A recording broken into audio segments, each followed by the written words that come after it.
और इस बार बस चुनाव भैया जी को जिता दो, फिर रात में है मीट और क्वार्टर की व्यवस्था, फिर रात में है मीट और क्वार्टर की व्यवस्था। अरे दादा, और लड़की हो सीधी तो कहेंगे है ये गाय जैसी, लड़का हो सीधा तो वो गधा कहलाता। पश्चिम को यह गुरूर है कि उसके पास है जाट, बनाट, शाह, इलियट और होमर। तो हम यूपी वालों को भी गुरूर है कि हमारे पास है कवि अमित ओमर। जोरदार तालियां बजाकर अमित को आमंत्रित करें और उसकी कविताओं का अमल में। तो एक व्यक्ति मुझसे मिला, उसने कहा तुम कई कार्यक्रमों में जाते हो, अगर तुमको ये नेता मिले तो इनसे हमारे ये प्रश्न पूछ लेना। तो जरा प्रश्न सुनिएगा और बिल्कुल आप लोगों का आशीर्वाद चाहता हूं। कि क्या पूछा कि देश को चलाने वाले मोदी जी जो मिल जाएं, छोड़ क्यों दी अपनी लुगाई पूछ लेना जी।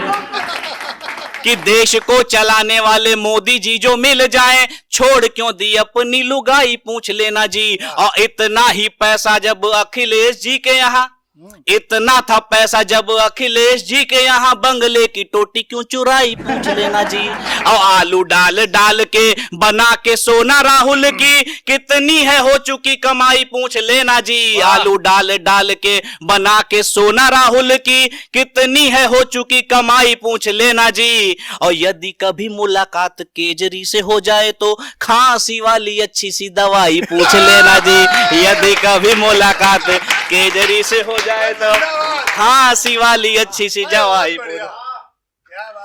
और चूंकि राजनीतिक माहौल में हमारे नेताओं में दादा एक आदत होती है दल बदलने वाली। अभी हमारे जो एक मित्र नेता हैं वो पहले बीजेपी में थे, तो वो अमित शाह, योगी, मोदी इनकी तारीफ किया करते थे। आजकल क्या हुआ, उनको जब टिकट नहीं मिला तो उन्होंने बीजेपी की बुराई करना शुरू कर दिया।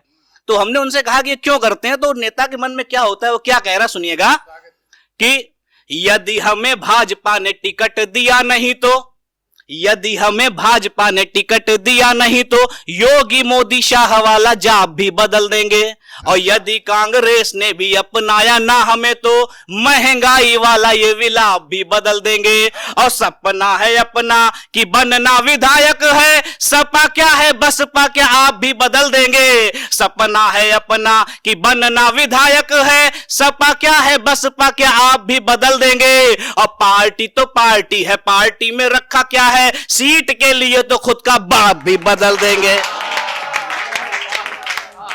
बहुत बहुत कि सीट के लिए बाप बदलने वाले ऐसे नेता जो चुनाव के समय जब उनको चुनाव जीतना होता है, तो दादा हमारे यहाँ प्रधानी के चुनाव में जो उम्मीदवार है उसके भाई क्या कहते हैं कि किस तरह से लोगों को प्रलोभन दिया जाता है चुनावों में, कि वो क्या कह रहे हैं कि बेटे की व्यवस्था है, हर डॉटर की व्यवस्था, बेटे की व्यवस्था है, हर डॉटर की व्यवस्था, हर घर में गैस बिजली और वाटर की व्यवस्था। और इस बार बस चुनाव भैया जी को जिता दो, फिर रात में है मीट और क्वार्टर की व्यवस्था, फिर रात में है मीट और क्वार्टर की व्यवस्था। अरे दादा, एक मैंने कुछ सोचा है कि इस समय लोग महिला सशक्तिकरण की बात करते हैं, लेकिन उसमें हम पुरुषों के साथ बहुत भेदभाव भी हो जाता है। क्या बात? किस किस तरह से भेदभाव हो जाता है कि जैसे आपने देखा होगा कि जो विज्ञापन आते हैं वो भी भेदभाव करते हैं। तो क्या भेदभाव है जरा सुनिएगा। एक छंद मैंने उसमें लिखा है कि क्रीम, सोप, पाउडर व शैम्पू का ऐड हो तो टीवी वाला सुंदर सी नार दिखलाता है। क्या बात है? कि क्रीम, सोप, पाउडर व शैम्पू का ऐड हो तो टीवी वाला सुंदर सी नार दिखलाता है। और बवासीर, दाद, खाज, खुजली की बात हो तो ऐसे विज्ञापनों में मर्द लिया जाता है।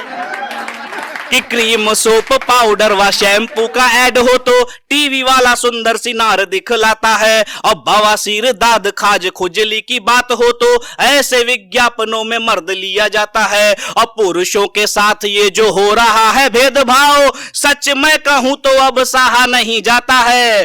पुरुषों के साथ ये जो हो रहा है भेदभाव, सच मैं कहूं तो अब सहा नहीं जाता है। और लड़की हो सीधी तो कहेंगे है ये गाय जैसी, लड़का हो सीधा तो वो गधा कहलाता।